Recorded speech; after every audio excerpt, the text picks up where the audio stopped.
Question: how did four perfect observers become terrible scientists and great humans? This video unpacks 13 moments where the Solomons misunderstood us and accidentally got us right.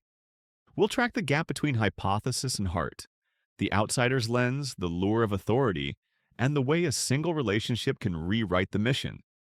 Each item is an alien misinterpretation with a human payoff.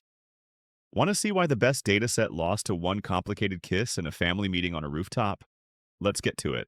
Hello, you're on the air. Yeah, I saw four aliens in a car. I think it was a Rambler. Whoa, stylish.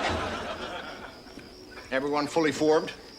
Yeah. Everyone got 10 fingers, 11 toes? Check. Good. I guess we're in. Number 1. The alien family as an immigrant mirror. What if the show's sharpest joke is this? The Solomons aren't tourists. They're a family trying to live in a place that doesn't speak their language. Their orders say observe, but rent, jobs, school, and holidays demand fluency now. They fake it. They flub it. And those misses look familiar. Mrs. Dubjak's apartment rules, Tommy's school maze, Dick's professorship. Each role works like an improvised visa. Over-formal greetings, odd rituals, food confusion, classic newcomer errors. Scholarship notes how outsider eyes make hidden rules visible and how families translate systems for each other. Those rooftop debriefs, that's a kitchen table. A hard day's download. Even failed blending builds a circle. Which raises a problem. What happens when command interferes? Number 2. The big giant head and the weight of orders. Why does a floating boss land the sharpest jab at blind authority? Because the big giant head acts like a god and a manager at once. Unseen, demanding, and weirdly petty. He wants perfect data and pure detachment. Earth won't play along. Dick falls for Mary. Sally stress tests status. Tommy gets tangled in teenage stakes, and the audits keep coming. Harry relays edicts with garbled reverence, turning revelation into static. Satire codes power as divine, absolute, arbitrary, and out of touch. Penalties get louder as humanity gets messier. Here's the twist. Disobedience breeds conscience. They flunk the lab, pass the life test. If authority cracks, how do you hide yourself? Quick pause before we dive into the next hidden meaning. If you're enjoying this breakdown, make sure to hit that subscribe button right now. We've got even deeper third rock from the sun theories. Trust me, you don't want to miss what's next. Number 3. Hidden codes and crypto identity. The Solomons live by a sacred secret, and that structure maps cleanly onto Jewish symbolism and crypto Judaism. You get the public face, fluent, polite, unremarkable, and the private core, ritual, memory, law, kept safe behind coded language. Watch the split. Transmissions as prayer-like check-ins, roof talks as Shabbat energy, code words as a hedge against scrutiny. At work and school, they soften origins, dodge heritage questions, and rehearse cover stories. Holiday episodes and passing gags sharpen the echo. Assimilation outside, observance inside. Media studies call this crypto identity. The don't tell rule protects the group. Near reveals become tenderness because trust is the ritual. You belong when someone is trusted with the secret. Next, blending without vanishing. Number 4. Assimilation's price tag. Can you measure culture like lab data without losing yourself to it? The Solomons try. They treat clothes, slang, and dating like variables to toggle. Then repetition hardens into self. The lab coat starts to fit. Dick leans into academia's status games until the hierarchy feels natural. Tommy chases cool by trial and error and starts believing the mask. Sally wields style as leverage and finds power in the performance. Each small tweak sticks. Assimilation theory calls it the trade, safety for authenticity. The show makes it visible. Wardrobe shifts, new cadences, routines that soothe. By the time they blend, they care. The mission isn't neutral anymore. And then there's Mary, the human variable that blows up the control group. Number 5, Mary Albright, control group destroyer. What happens when your best subject becomes your partner? Mary Albright turns the lab into a relationship. She's the calm in the noise, the line judge who won't let bad logic slide, and the only one who can pull Dick from theory back to people. His pursuit keeps bumping into rules. She calls out the arrogance, rewards honesty, and shuts down tricks. Office politics, awkward dinners, faculty turf wars. Mary forces accountability and refuses to be a trope or a test tube. Narratively, she's the humanizing agent. She enforces norms while widening Dick's emotional range. He chooses Mary over purity of mission. Love corrupts the experiment and upgrades the observer. Now watch the pratfalls. Number 6, falling down to stand up. Why does Third Rock's slapstick feel like a sociology class in banana peels? Because every pratfall teaches a rule your body learned long ago, but your brain never named. Doors, chairs, dances, hugs. The Solomons short-circuit the choreography. Dick's windmill arms hijack faculty meetings. Sally's tactical femininity meets heels that turn power into wobble. Harry's elastic chaos scrambles simple tasks into minor earthquakes. It's embodied cognition in sitcom form. The body exposes the mind's bad map. Clown theory says laughter tracks the rule you didn't notice until someone breaks it. Here, the giggles are a map of social physics. Every spill teaches a custom. Grace isn't innate. It's practiced community choreography. All this on the Third Rock, so why does that nickname matter? Number 7. Why the Third Rock matters. The title is a joke with a thesis baked in.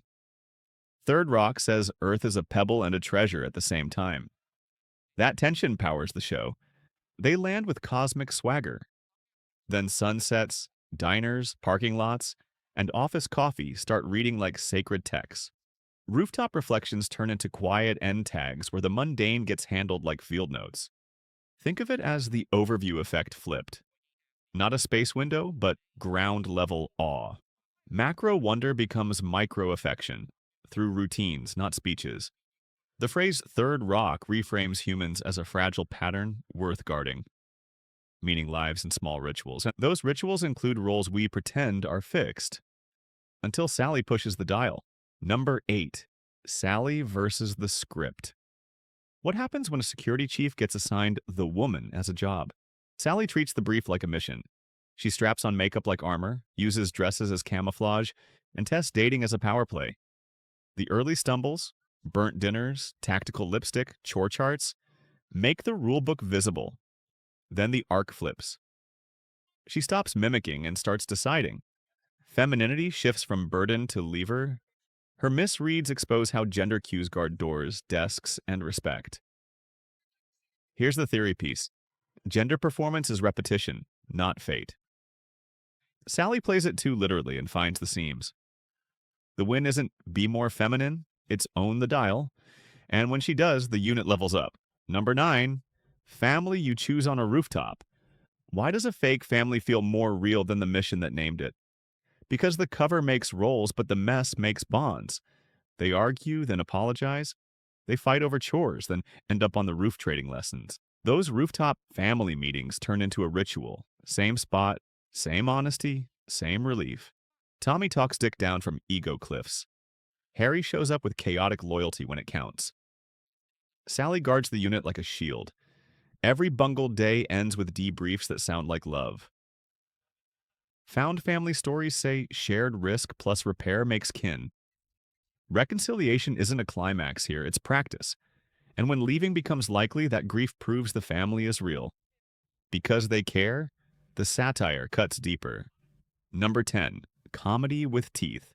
How does a broad sitcom hit race, class, and etiquette without homework vibes?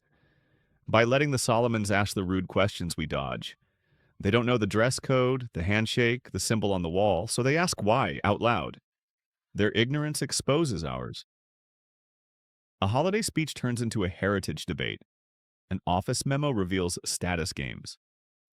The laugh comes from miscommunication, not cruelty, and the blush lands right after. Satire bites when it shows the gap between what we say and what we do. The alien lens grants permission to press every why. By failing politely, they force empathy. You laugh, then you listen. Meanwhile, they're still mapping the terrain. Number 11, permanent guest status. Alien means outsider, and the outsider sees what insiders miss. That's the core. You notice the rule only when you're the one breaking it, so every room becomes a test.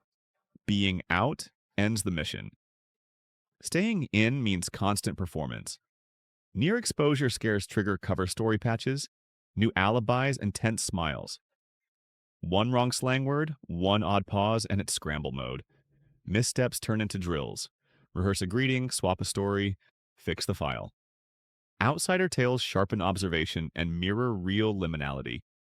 Immigrants, new kids, first-gen pros, learning codes on the fly. The mini payoff lands when they name the loneliness. You're not the only one faking fluency. Belonging is practiced, not granted. When the unknown gets loud, humor is how you breathe. Number 12. Laughing at the abyss. Their data can't tame the mess, so they do something smarter. They joke. When the unknown won't sit still, humor gives them grip. It buys time, it lowers the pulse. It turns panic into play. New jobs misfire. Dates implode. Ethics get murky. Without a handbook, they convert dread into bits that keep the group moving. Harry blurts nonsense that lands like side door wisdom. Dick spirals into pompous logic until the punchline releases the pressure. Tommy's dry quips steady the room. Psych-wise, that's stress regulation in action. Reframe threat, drop anxiety, bind the team, learn faster. The mini payoff. Jokes, bridge analysis, and empathy. When you can laugh, you can listen and change. Which brings us to the show's final thesis about being human. Number 13. The data lost to one complicated kiss. The mission wants clean conclusions. The story hands back messy love, bruised pride, and a family that refuses to release its grip. That's the commentary. Humans don't reduce. They try to quantify us.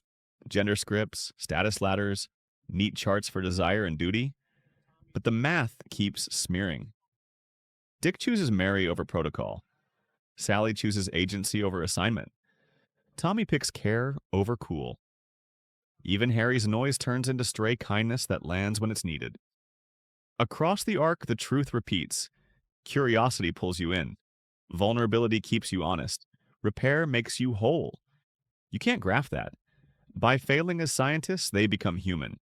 The data ends, the learning doesn't. If you made it this far, you already feel it. The Solomon's worst experiments reveal the rule. Love, vulnerability, and community can't be measured, only lived.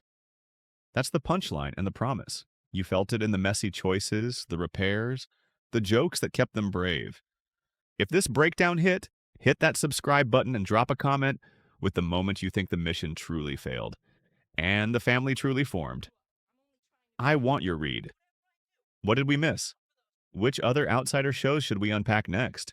Think of it like picking the next field site. Your picks shape the map, and I'm ready to dive where you point.